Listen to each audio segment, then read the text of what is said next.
Welcome back everybody. Here in this class I'm just going to open the Notepad++ again, and actually I'm just going to make some more things here in the index.php. So guys, actually I'm just removing the container now because I was just thinking that container is not necessary there because I just want to make this full size. So by the way, here what I'm just going to add actually the first of all the class and the call LG sorry, not 8, actually LG4. Okay, and the present space, actually what I'm just going to make this, that the admin panel should have a sidebar, so I'm just making the sidebar here, the call LG4, and here I'm just typing the nav bar and default. Okay, present space and a nav class as well. Nav, save that and just refresh that in the browser. Okay, I'm just refreshing that. I'm just not getting anything just because I didn't do anything inside this column, okay, which is actually the nav bar as well. So I'm just going inside it and just going to add some more things here, and actually I'm just adding a UL here inside this. Okay, UL, and what I'm just doing, I'm just creating another class here, and this way. Now just simply cutting this nav bar and the nav from there and just pasting this here. Okay, by the nav I'm just clearing that this is the navigation area, and by the nav by default this is in a style, a white gray color. So by the way, what I'm just going to do here, just adding some LIs here. Okay, and just typing here the first of all the A tag and the href, and here inside this I'm just adding some more things here, the hash sign right now, and inside that I'm just typing home. Duplicate that. I just duplicated 3 times it. Now go to the browser and refresh that. Now I got the navigation bar here, you can see that. Okay, so what more I'm just going to do, actually you can see that I just fixed this. If I just change the static again, okay, I just teach you about the static. I didn't mention this as fixed, so this was the actual thing. Now if instead of this default, if I just change it into the inverse, then what will happen? Save that and refresh that. Now I got this effect. Okay, so this is another effect, but I was just thinking some more things. Instead of this, I'm just changing the inverse into default.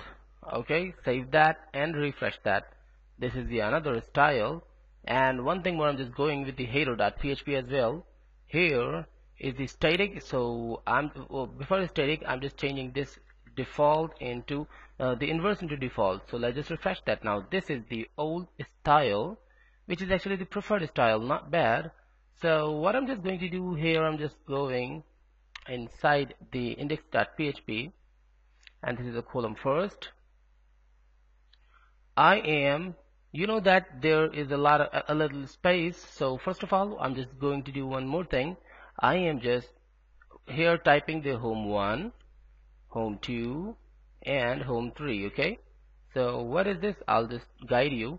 Let's just refresh that. Now I got home1, home2 and home3, but I'm just going to the header, and now I'm just changing the static into fixed. Okay, this is fixed. Now save that, go to the browser back, refresh that. Now you can see that the home one has gone. Actually the home one is on the back of this header. The header is fixed now, so actually it is just top of the layout. That is why it is not actually getting this UL, and actually this is the header goes out of the layout. So by the way, what I have to do, after the header I'm just going to create another div here, and here I'm just creating this style. Okay, and then in this style I'm just typing width should be 50 pixels, and the height should be 50 pixels again, and save that and go to the browser, refresh that. Now that the height of the header is actually the 50 pixels, so I just covered that with adding a box here, okay, after the header, so it is covered, by the way. Now just minimize it.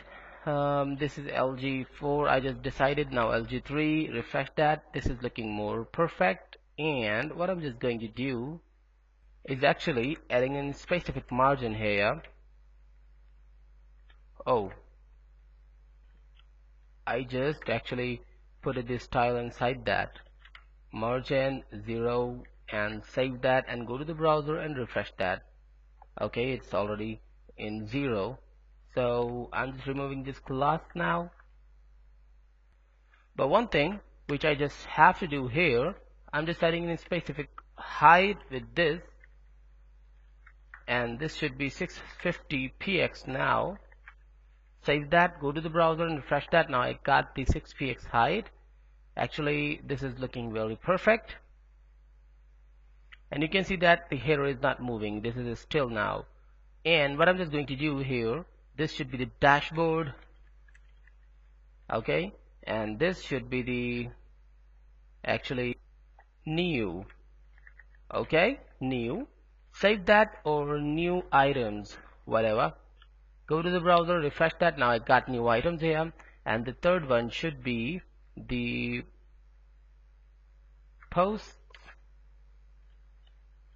duplicate, and the categories. Okay, now go to the browser, refresh that. Now the post and the categories, the new item, okay, all that, and the other, I'm just creating some more here. The profile, save that, go to the browser again and refresh that. Now I got the profile here. Okay, this is a simple menu which I just created here. So I'm just going to the notepad again, and what I'm just going to do, actually just creating an I tag. Why I'm just creating this I tag? Because I just want to add some icons here. Class, if you just remember, I just teach you that we are using the glyph icons here. They are supporting the Bootstrap glyph icon, not icons, by the way. So now I just added the class of glyph icon, so it means I just added the options to add some other, any item actually. Glyph icon dashboard. Okay, save that and refresh that. Now I got the dashboard here. Okay, this is the glyph icon. Press and space. Now save that and refresh that. Now I got the dashboard link here. And for the new item, I'm just going to the notepad again, and here I'm just adding a new thing. Actually I'm just copying this I with the space as well, and obviously everything is same, the glyph icon, the class of the glyph icon, and the glyph icon reference, and actually the name of the glyph icon is the plus, okay, which I'm just adding here, the glyph icon hyphen plus. Refresh that. Now this, the plus sign is actually clearing that there we can add some new things. Okay, we can add a lot of things, new user, or a lot the different things like new post and new category or whatever. Okay, the glyph icon plus, and the posts, we can again paste the same thing, the glyph icon, the I tag just for adding the glyph icon, okay, and then the glyph icon class and the glyph icon, and here the glyph icon list. Save that, go to the browser and refresh that. Now I got the list option here. Okay, this is looking like the post list. Okay, you can add another icon instead of the simple list. This is the actually the list alter option, but that one is looking more good, the simple list. Okay, so go to the browser and refresh that. Now this is more perfect. Okay, I'm just going to add some more things here. Let's just duplicate that, and then in the category we can add the glyph icon task. Save that, go to the browser to check the result, refresh that. I got nothing. I'm just going back. Oh, I think the tasks, the as is really important. Refresh that. Now I got the categories, actually the tasks. Okay, now in the profile, what I'm just going to add, actually again I'm just copying the whole thing and pasting here, and just changing the task and just typing the user. Save that and go to the browser and refresh that. Now I got the user option. Okay, now if I just click on new item, nothing should show, nothing is showing actually here, but I just want to get some results, a list here, that what much I can create when I just click on the new item. So what to do for that? I'll make the collapsibles in next class. This is another Bootstrap feature. So we'll talk about that later on. So stay tuned and goodbye.